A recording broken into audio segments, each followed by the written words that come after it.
자, 이거는 이제 결혼 전에 이제 1세대 2주택 전략인데, 이제 각자 한 채씩 보유한 거예요. 그래서 이제 세대가 합쳐져서 이제 어쩔 수 없이 일시적 1세대 2주택이 되는 거지 않습니까? 근데 이거를 이제 10년 내에 한 채를 매도하면 비과세 되는 거예요.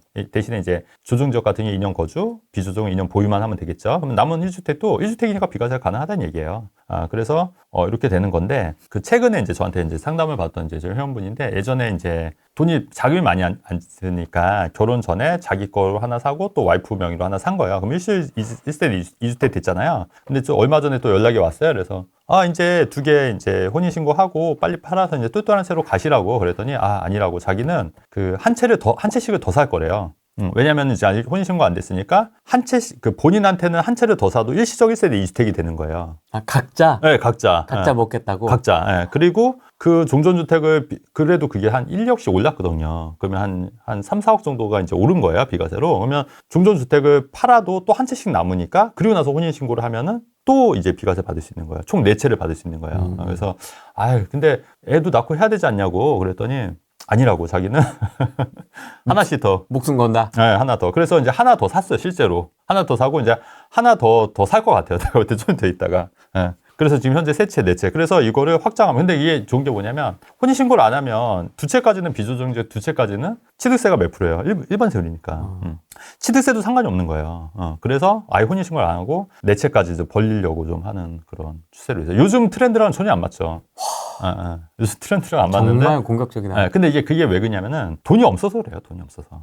자본이 많으면 당연히 똘똘한 채 가는 게 맞죠, 사실은. 근데 아니 뭐 자본이 뭐 1억 정도밖에 없는데. 근데 두 채 각각 그 한 채씩은 언제 사는 거예요? 재작년에 산 거죠. 각자? 한 2년 전에 하나 사고 또 1년 전에 사고. 그러니까 돈을 모아서 이제 사는 거예요. 그 돈은 또 되나 보네요. 그걸 이제 모으니까. 그리고 모으고 이런 게 있어요. 그 2년 전에 샀던 거는 전세가 많이 오른 거예요. 2년 전에 샀던 거는. 그러니까 그 회수가 되는 거죠. 회수가. 그거를 또 이제 불리는 거예요. 그리고 이제 돈도 모으고 열심히. 그런 식으로. 그래서 이제 내채 전략까지. 확장 신호를 내채 전략. 그러니까 지금 트렌드랑은 전혀 안 맞는 얘기긴 한데. 다 비규제예요? 네, 다 비규제. 네, 다 비규제. 그러니까 이게 가능한 시나리오예요, 이게. 그래서 이제 그래서 이분은 이제 2채를 팔아서 좀 차익을 남기고 또 나머지 2채도 혼인신고하고 2채를 팔면은 이제 비과세 되니까 그거를 다 합치면은 이제 서울에 입성할 수 있지 않을까. 한 번에. 이게 다 방법이 있다니까, 이게. 그렇죠. 공부를 그렇죠. 하고 계속 연구를 하면. 맞아요. 각자의 상황에 맞아요. 맞는. 맞아요. 대단한데? 그래서 이제 그래도 다행히 거기도 이제 조금씩 올라고, 그 다음에 어쨌든 서울도 오르지만 이거는, 그러니까 이게 양으로 늘려버린 거죠, 양으로. 왜냐면 자본이 없는 사람들은 좀 이런 전략도, 왜냐면은 서울 시내 아파트 살려고 하더라도 사실 돈이 많이 안 드니까, 물론 이제 많이 수입이 많으신 분들은 상관이 없겠지만 또 그렇지 않은 분들은 또 이런 전략도 있다, 이런 말씀 드리는 거예요. 그래서 주의점은 현재는 분양권도 주택수 산정에 포함되기 때문에 주의하셔야 되는 거고, 그러니까 이런 경우에, 그러니까 만약에 분양권을 사버리면 이것도 이제 이게 주택으로 잡히니까 분양권 사고 나서 3년 이내 팔거나, 아니 입주하고 3년 이내 팔거나 종전주택을 팔아야 되는 거고, 또 이제 이런 경우가 있어요. 분양권 2개일 때는 어떠냐, 비과세가. 그러니까 분양권을 하나 사고 또 분양권을 샀어. 그러면 이것도 일시적 1세대 종전주택이 일시적 1세대 2주택이 되느냐고 질문하실 수도 있잖아요. 근데 분양권은 주택이 아니기 때문에 그 종전주택이라고 보지 않는 거예요. 그래서 요거는 종전주택 비과세 못 받아요. 완공되기. 그래서 분양권이 완공되고 나서 1년 있다 사셔야 돼요. 자, 그리고 비과세만 보고 지역을 고르면 안 된다. 왜냐면 어떤 분은 또 그래요. 혼인 전으로 저기 지방에, 그러니까 어설프게 이제 공부하시고 아셔가지고 저 지방에 각각 한 채씩 산 거예요. 하나는 일산, 하나는 어디. 근데 올랐을까요? 떨어졌을까요? 똔똔? 떨어졌어요? 네, 오히려 떨어졌어요. 그게 한 몇 개월 전은 안 돼. 지금은 좀 올랐을지 모르겠지만, 그 당시만 해도 손해를 본 거예요. 또 한참 고점일 때 잡아가지고. 근데 이거는 그 혼인 전 일시적 그 비과세가 의미가 있나요, 없나요? 없죠, 그거는. 비과세라는 얘기는 올랐을 때 얘기잖아요, 올랐을 때. 안 올랐는데 뭔 의미가 있냐고. 그런 거는 주의하셔야 된다. 그러니까 비과세가 이것만 보고 하시면 안 된다. 그러니까 가장 핵심은 이제 오를 만한 지역을 고르는 게 더 중요하다. 이런 말씀을 드리는 거예요. 그렇죠. 사실 그게 제일 메인 관건이죠, 사실. 오르는지 안 오르는지를 일단 알아야 그 다음에 세금 정리를 하는 거지. 그렇죠. 그러니까 그거는 이제 그러네요. 어설프게 알고 그냥 이제 각각 한 채 샀는데 그게 오히려 한 채로 샀으면 더 좋았을 법했어요. 왜냐면 떨어졌으니까. 혼인 대출 취득세 규정은 구조적으로 이제 같이 봐야 된다. 왜냐면 취득세도 이제 봐야 되고 대출 규정도 있고 혼인도 해야 되니까 이런 거를 통합적으로 이제 보셔서 이제 이렇게 의사결정을 하셔야 된다. 이런 말씀 드리는 거예요. 이런 게 제 책 내용이거든요. 내 집 마련 트렌드 2016. 저거. 네. 좋아요, 안 좋아요? 재밌습니다. 재밌죠. 네. 그래서 이제 대체주택 비과세는 뭐냐면 제가 몇 네. 번 얘기했는데, 그러니까 이게 멸실이 되면은 내가 어쩔 수 없이 딴 데 들어서 살아야 되지 않습니까? 그래서 그 대체주택을 이제 비과세 해주는 거예요. 이 네. 새로 사는 주택도. 근데 이제 이게 조건이 뭐냐면 반드시 사업 시행인가 이후에 취득해야 돼요. 왜냐면 사업 시행인가가 안 났는데 대체주택을 산다는 거는 좀 이상하잖아요, 사실. 어느 정도 이제 이게 속도가 가시화됐으니까 대체주택을 사는 거니까. 그래서 사업 시행인가 이후에 대체주택을 사야 되는 거고요. 그 다음에 대체주택에서도 근데 이거를 그냥 사놓고 그냥 가만히 있으면 안 되니까 무조건 1년은 거주해야 된다는 얘기예요. 그리고 이제 이 철거된 아파트가 준공이 됐지 않습니까? 준공이 되면은 3년 이내 그 대체주택을 이거를 3년 이내, 그러니까 준공 후 3년 이내거나 준공 전 3년, 그 준공 전에 이제 매도를 해야 된다는 얘기예요. 그래서 반드시 이거는 3년 이내, 새로 이제 신규 주택이 되지 않습니까? 그 존존주택이 새 아파트가 되면 거의 3년 이내 이제 매도를 하셔야 되는 거고, 그리고 새 집에도 반드시 1년을 거주해야 돼요. 1년을. 그래야지 대체주택. 그래서 통상 우리가 비과세 요건이 2년이지 않습니까? 그러니까 대체주택에서 최소한 1년, 새 주택에서도 1년을 거주해야지 이거를 비과세 해주겠다. 대체주택을. 대체주택 비과세 네. 취지에 맞게 그렇죠, 그렇죠. 1년 1년씩은 있어야 된다. 그래서 근데 이게 그 본인만 가면 안 되고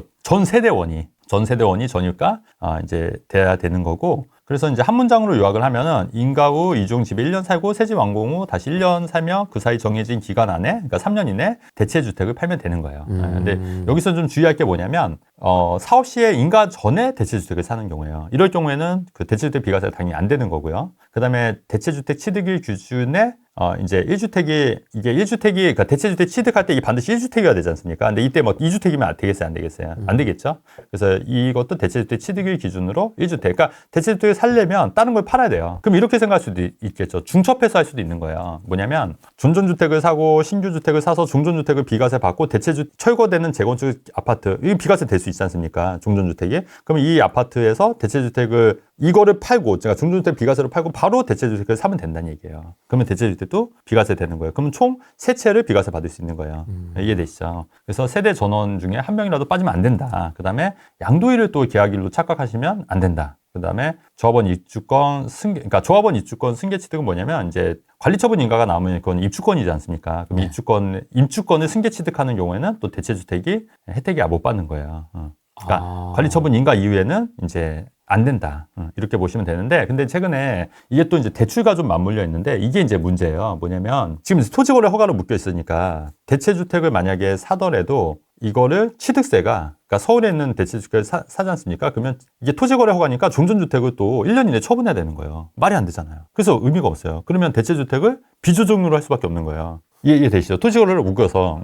그럼 비조정으로 할 수밖에 없는 거예요. 그리고 문제가 뭐냐면, 그럼 대체가 안 되는 안 돼요. 그러니까 비조정으로 할 수밖에 없는 거예요. 대체주택을 하실 거면. 의미가 없어요. 지금은. 토지거래를 묶여 있기 때문에. 네. 그리고 이제 또 문제가 뭐냐면, 지금은 또 뭐냐면, 이게 대체주택 같은 경우 이주비 대출이 나오지 않습니까? 이주비 대출이 나오는데, 그걸로 집을, 대체주택을 사더라도 회수가 된다는 거예요. 그러니까 이주비 대출 받아서 집을 못 사요, 또. 이주비라고 준 건데. 이주비라고 주고, 그러니까 전세월세 살라는 거예요. 대출 규제 나왔잖아요. 네. 15 대출 때. 네. 그래서 전세월세 살아라, 이거예요. 그래서 대체주택을 살려면 방법이 뭐냐면 비조정 지역에 대출 없이 사야 돼요. 그러면 돼요. 의미가 없어. 그러니까 강남 재건축 하고 있으면은 네? 저기 어디 경기도 네. 가서 좀 고생 좀 하고 와라. 그렇죠.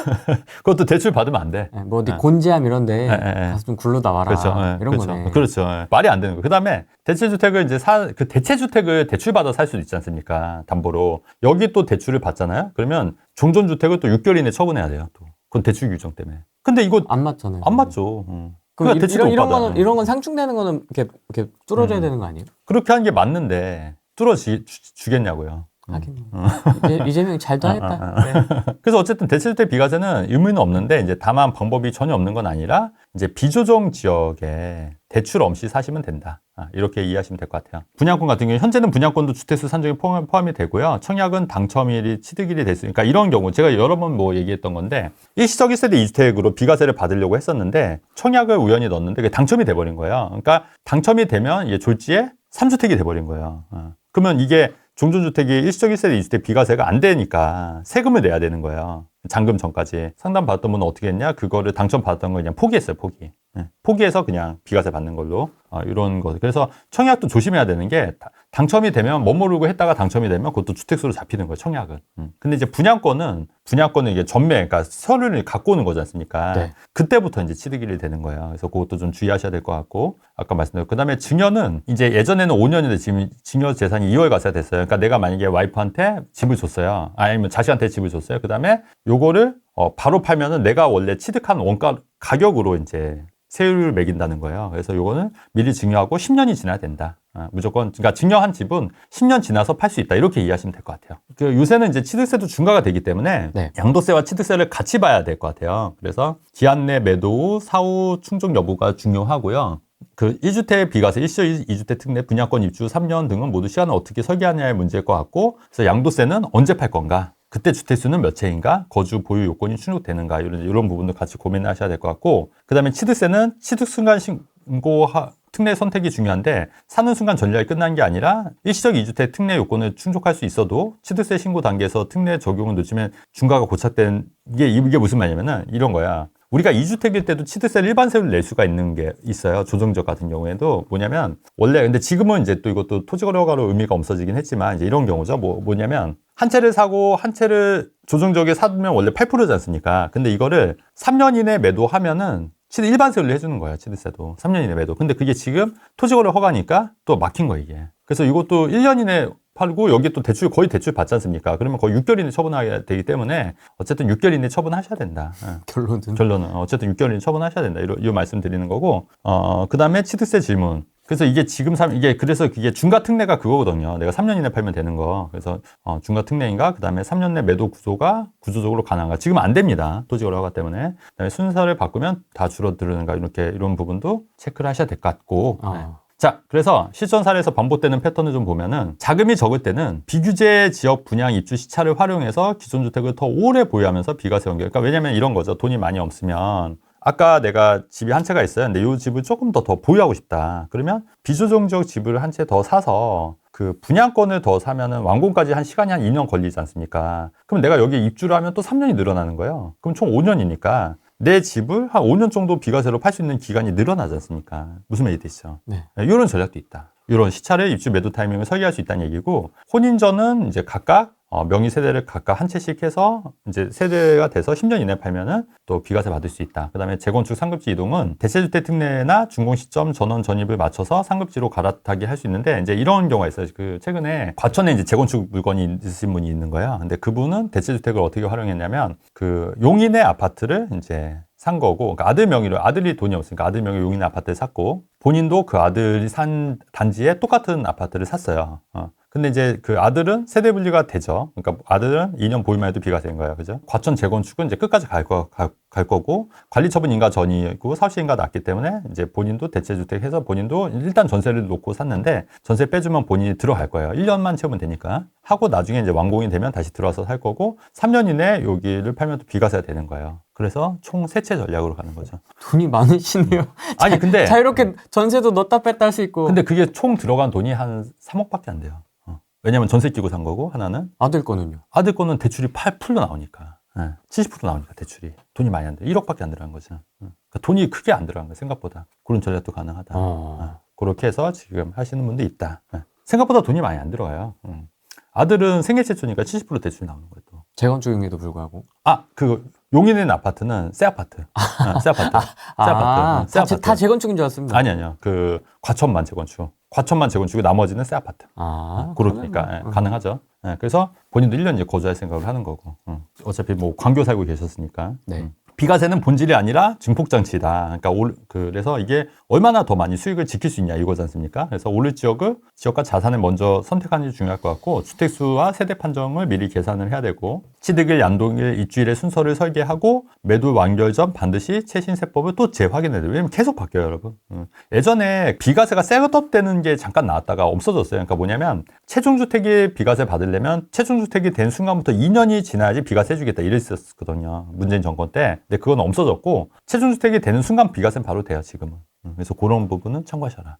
계속 바뀌어요. 그래서 오르는 부동산을 살 수 있는 안목을 키우면 돈을 벌 수 있다. 이게 가장 핵심이에요. 그래서 비과세가 안 오르는 거 비과세 해봤자 의미 없다. 오르는 물건을 잘 고를 수 있는 안목이 더 중요하다. 이 말씀 드리는 거죠. 이게 사실 이게 제일 본질적인 내용이다. 이렇게 돼 있습니다. 그래서 이런 부분을 자세하게 제가 책에 기술해놨어요. 여러 가지 사례를 곁들여서. 그래서 도움이 많이 되시면 좋을 것 같고, 이런 얘기를 좀 하고 싶어가지고 제가 좀